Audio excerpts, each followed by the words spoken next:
Let me introduce Tom Gunnarson, who's lead of regulatory affairs at Kitty Hawk. Tom has a 35-year career in aviation safety, training, and advocacy with a focus on government and industry relations, facilitating regulatory solutions for innovative technologies and operations.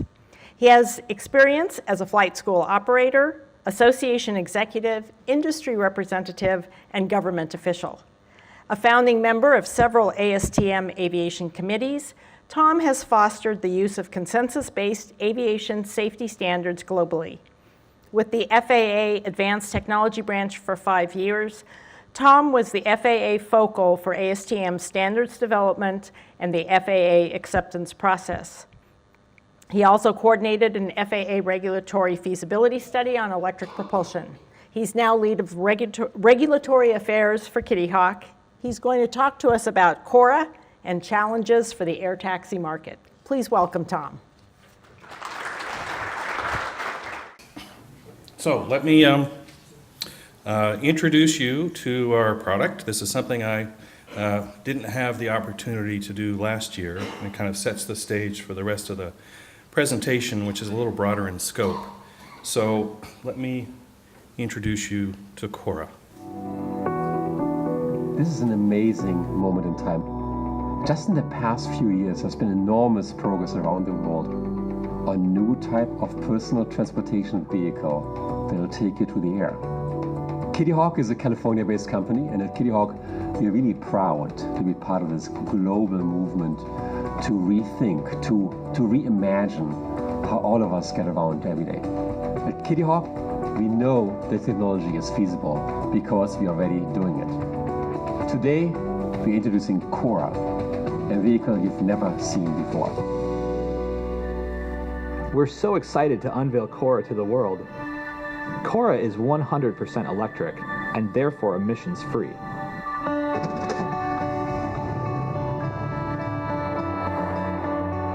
Like a helicopter, Cora takes off and lands vertically, so it doesn't need a runway or an airport.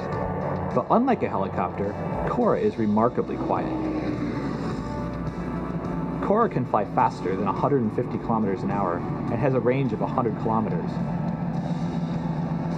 And unlike cars on the road, it travels in a straight line and it will never have to stop at a traffic light. And lastly, Cora is self-piloting, which means to get where you want to go, you don't need a pilot's license. We are offering a pollution-free, emissions-free vehicle that flies dependably. We think this is the logical next step in the evolution of transportation.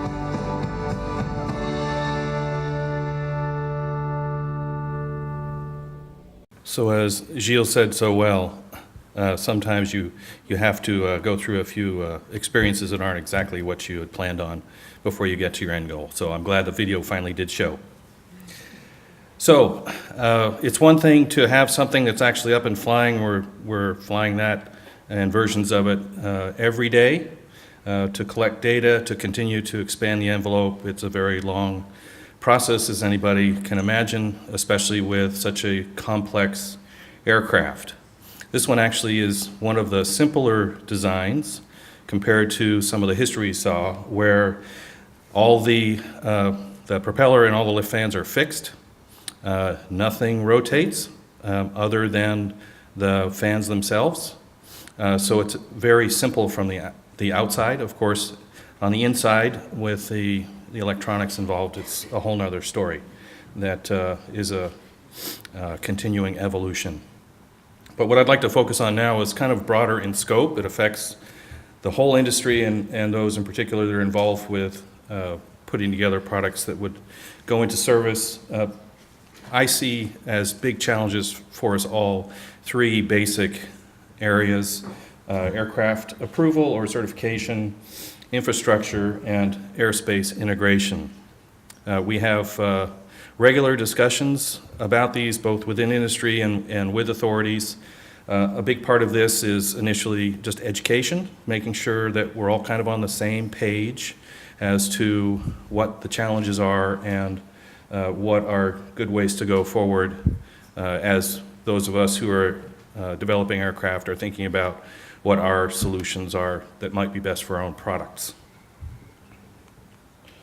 So if we look at aircraft approval, and I said approval there only because, as we heard from Willie, there's actually some aircraft out there that may not have to be type certificated depending on what the application is. So something as simple as the flyer under Part 103 regulations in the US, it doesn't have to have a type certificate per se.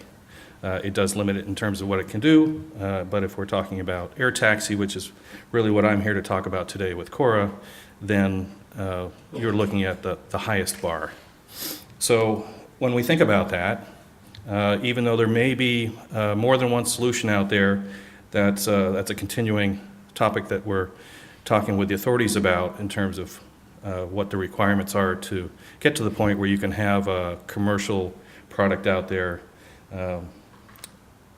acting as an air taxi or some sort of transportation where you're in the marketplace and charging people to use it.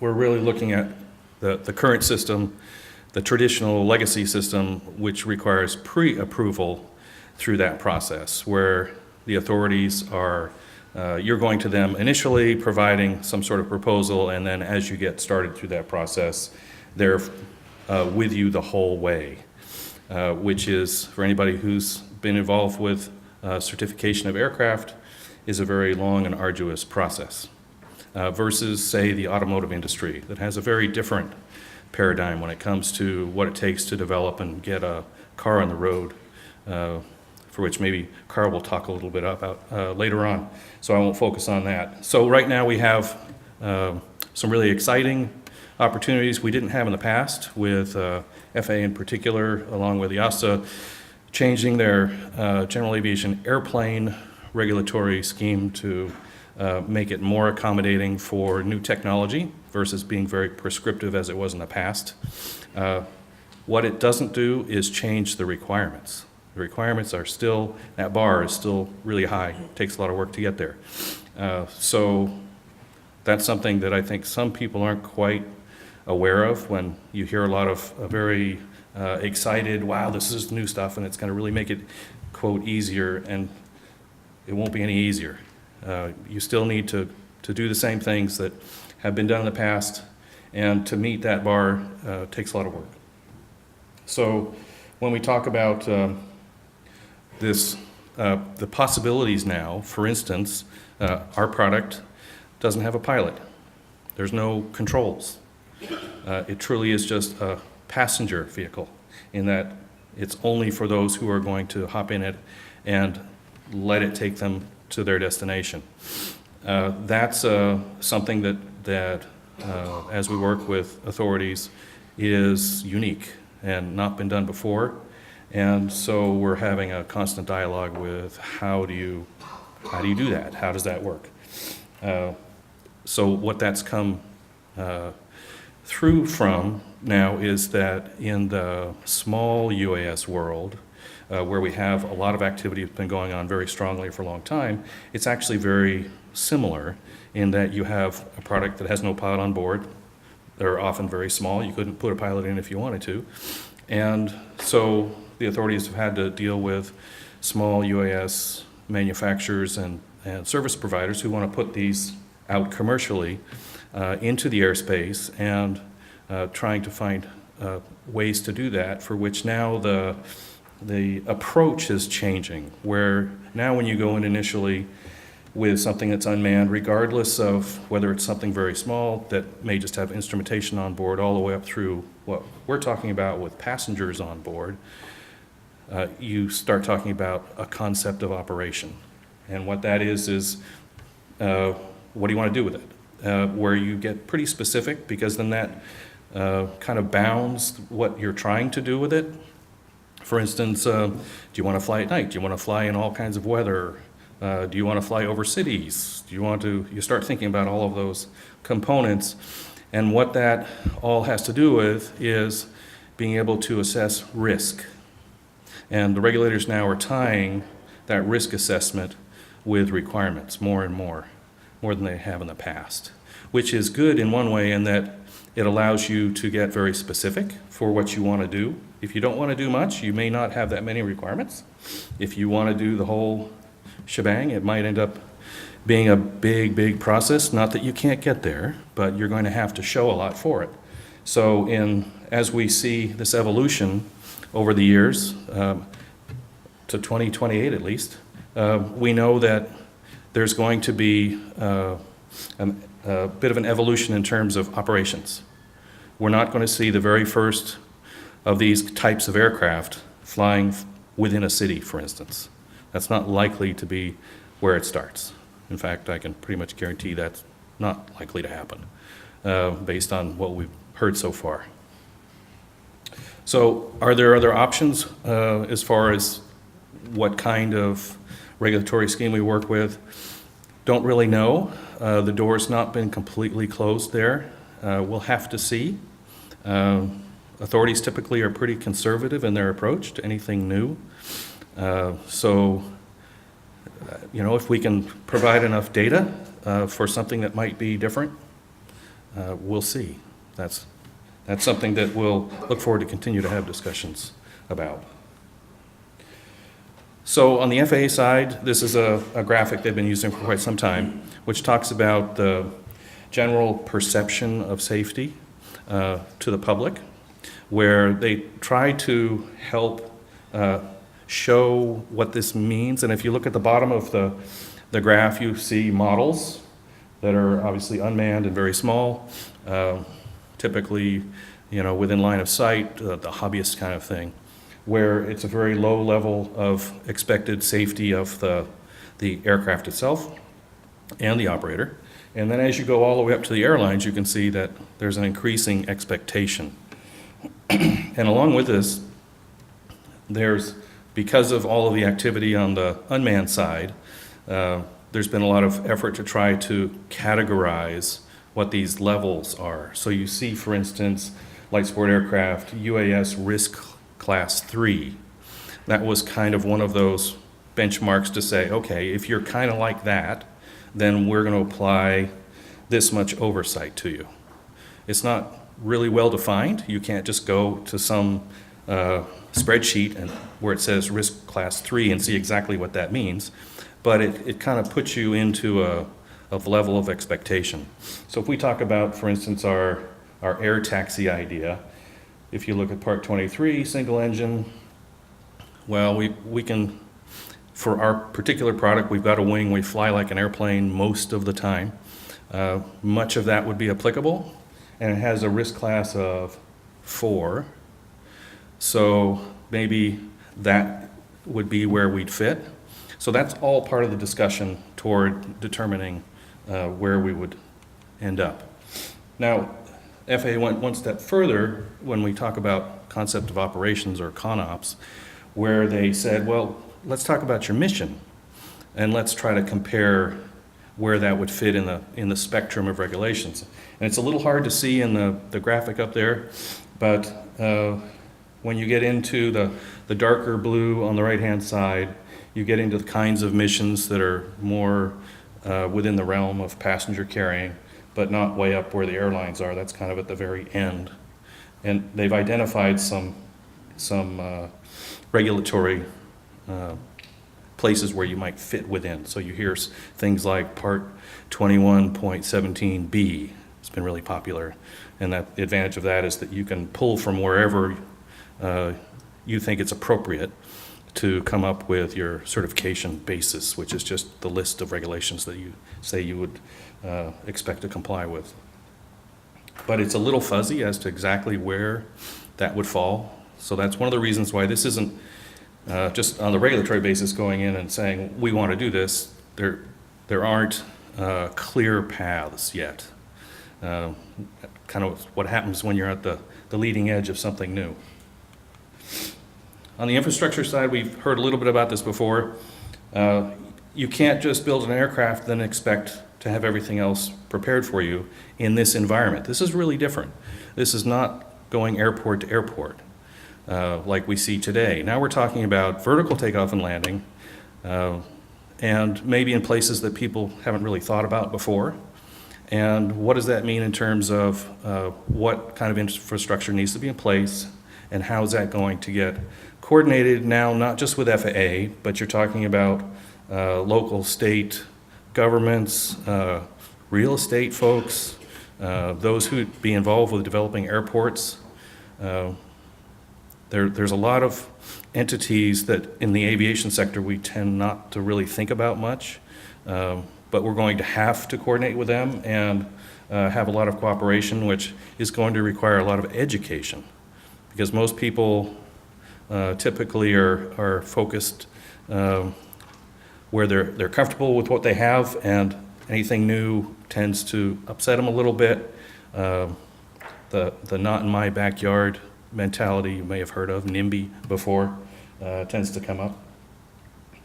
But really the ultimate goal, I think, for anybody who's involved with this is to be able to have a point-to-point solution that is seamless. We know that, for instance, even under best case scenario, with a product like ours, you're not likely to be taking off out of your backyard and flying directly to the roof of your office. Probably not going to happen, at least not in the near future. So given that, you're going to have to get to some place to be able to take that flight that's going to leave you someplace where you're still going to have to go the proverbial last mile. And the best case would be that you do that completely seamlessly. You punch a button on your phone, and the route is established for you, regardless of the form of transportation. It may vary. Let's be real. There'll be days when a giant thunderstorm gets in the way of a perfectly good flight that would have taken you directly to where you wanted to go. And it's just, you're going to either have to wait or you're going to have to find some other means of transportation. Wouldn't it be nice if somebody else figured that out for you? So when you went and punched in, I want to go to here, it said, well, you can wait this long for the weather to pass and do what you really wanted to do, or you can take a train or a bus or a ferry or whatever else to get you to where you want to go. From a consumer standpoint, that's really important, because a lot of people are going to not necessarily be accepting of this new technology right away. It's going to take a little while for that to sink in. But I think and this is just me speaking, but I think in general, if we think of this as in the larger spectrum of an ecosystem of transportation, this is a piece of it, which will make things way more efficient and potentially more economical in the long run for folks. But it's not the ultimate solution. It may have already been said that while this can help a lot of people maybe save time and energy commuting, it's not going to be taking a huge number of cars off the roads. We're not shrinking in any way when it comes to transportation. It seems like it's only growing more and more. But it certainly can have an impact, and I think that's what we're all after. So airspace integration is kind of the new term. And what it's really talking about is taking our existing legacy system of the pilot controller interface and the airline-centric model of transportation when we're thinking about flying in the air, and trying to apply it to aircraft where there's no pilot on board. In fact, there may not even be a pilot on the ground controlling that aircraft. And how does that communication work? And should it happen through the conventional means, through the existing air traffic control system? Or especially as we look at areas where the amount of activity could potentially be incredibly high in terms of number of operations in a very small area, can humans even handle that? And so far, those who are researching this are saying, no, that's not going to work that way. We're going to have a different solution for that. So how does that work? And how do we go to the government and say, well, just create something different? Well, so far they saw the writing on the wall, and they're already saying, no, sorry, we're not just going to create something new. It takes us enough just to do what we're doing, and any even small change is a big change for us, and it takes a long time, and we're going at the speed of lightning, relatively speaking, to what the authorities are used to. So this is another one of those areas where we really need to focus on, what is a reasonable approach to be able to establish the kind of system that needs to be in place to handle all of these operations. And it's going to be a mix of manned and unmanned. Folks have different models as to how they're going to get started, some with pilots, some without. So that's a big challenge, but it's not insurmountable. And I think that we have some great opportunities to come up with some creative solutions when we're all getting on the same page. So cooperation, of course, is a key in all of this. Again, looking at what's already being established for the small UAS, where they're talking about identification and tracking, having information on board at all times, always on, that provides certain information to other users in the airspace about who you are, where you're going. That helps with security, it helps with flight planning. There's lots of things that can do. And a lot of these things are scalable. So I think there's great opportunity to learn from those who are already in that space, who might not be thinking about the larger, faster types of activity. And in my experience, they've been somewhat receptive to that. They say as long as it doesn't bother what we're doing, they've got their own little segment that they don't want somebody else coming in and creating a problem for them with that. But I think the ultimate thing there is that we can all play together in the system to make that work. Not long ago, FAA held a roundtable that included the head of aviation safety and someone representing each of the FAA divisions, from airports to air traffic to flight standards to aircraft certification, along with a small group from industry, to start a dialogue on this integration, which is much more than just airspace integration. It's integration across all the lines of business that gets touched with this new activity. And it was wonderful to see that they're forward thinking in terms of knowing that this needs to be addressed. And the hope is that this is the beginning of discussions that will continue to lead to cooperative efforts to first understand what the issues are, and then what a good common approach is, so that we're not all spending a lot of time and resource trying to develop something we think is the ideal solution, only to find out that not everybody else agrees, and then we go back to the drawing board. So that's a whole bunch of stuff to have to deal with. How do we tackle this? Well, obviously there needs to be a measured approach. This isn't going to all happen in the next week. It's going to be a long slog, and it needs to be in a staged fashion so that there can be, in particular, FAA keeps on coming back, and I'll use them as an example, with the same line over and over again, which is, show us the data. Show us the data. Whatever it is on the aircraft certification side for your product, for how you're going to operate in the airspace, whatever it is, they are data-centric. That's what they need to be able to have as evidence to say, these guys are showing us that what they said could happen is actually happening. And this is a nascent industry just getting started. We're one of very few that are operating as frequently as we are, real-time, in the air. There'll be many more coming. This will only ramp up over time. But if everybody who comes along knows that that's the message and what kind of data is going to be useful, I think that'll help us all. So we have already some great cooperation going on with within industry, particularly with General Aviation Manufacturers Association. Greg, that's your clue to walk in. Didn't work.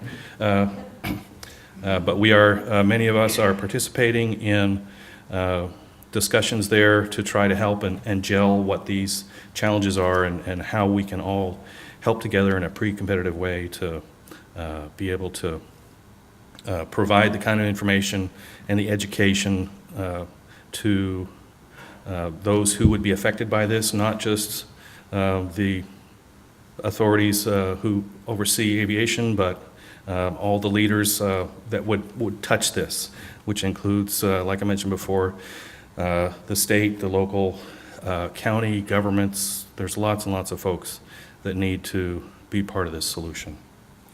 So we're very active, not only with the development of the aircraft, but also in trying to work toward finding these solutions. We think that here in the U.S., we know that sometimes the authorities are very well-meaning, but they're a bit hamstrung, whether it's resources or priorities. There are other priorities like flying people into space and going supersonic and things like that, for which then we need to be talking at the next level up, all the way up to the White House, in fact, to make sure that the message is understood that this is big stuff, that those of us who are riding this wave know this is a part of history that's potentially going to really change things. So we're excited to be involved. We're really excited about our product and look forward to seeing what comes in the future. Thank you.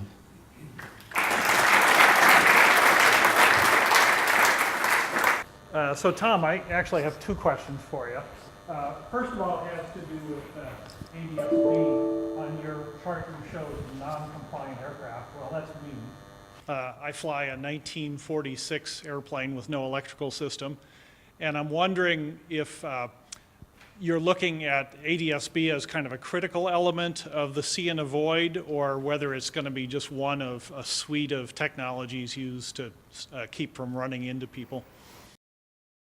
Good question. So most people know, especially in the general aviation world, know about ADS-B and what it's supposed to do for general aviation as it exists today. We've heard, and I think, Paul, you probably could talk to this better than anybody in the room, that ADS-B has limits and that we could actually run out of bandwidth if we're talking about the level of operations that are coming, and therefore, while it could be a short-term solution, it won't be the ultimate solution, and it may turn out that there's a mix of equipment that would do the job depending on where you are and what your performance level was. Where you are in the airspace could actually mean that you'd have multiple options, a little bit like with your cell phone now.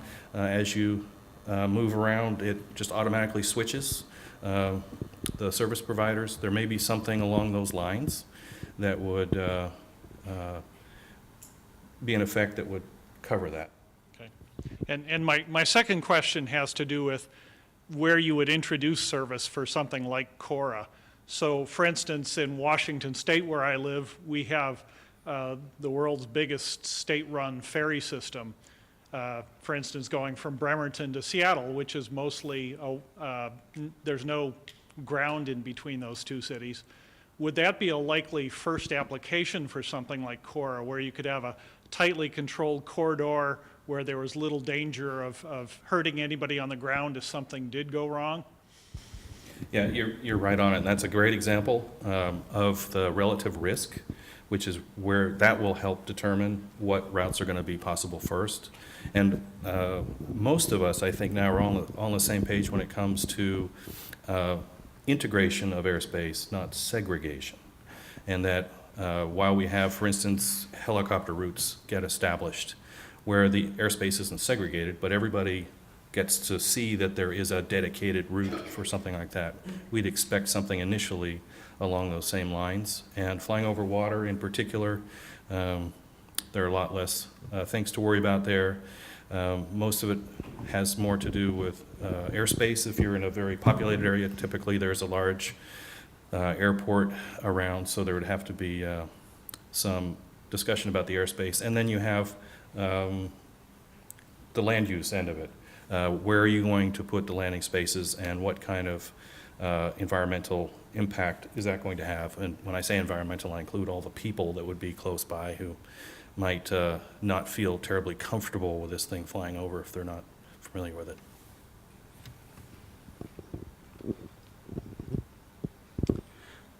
Tom, excellent summary from the U.S. standpoint, from the FAA and so on.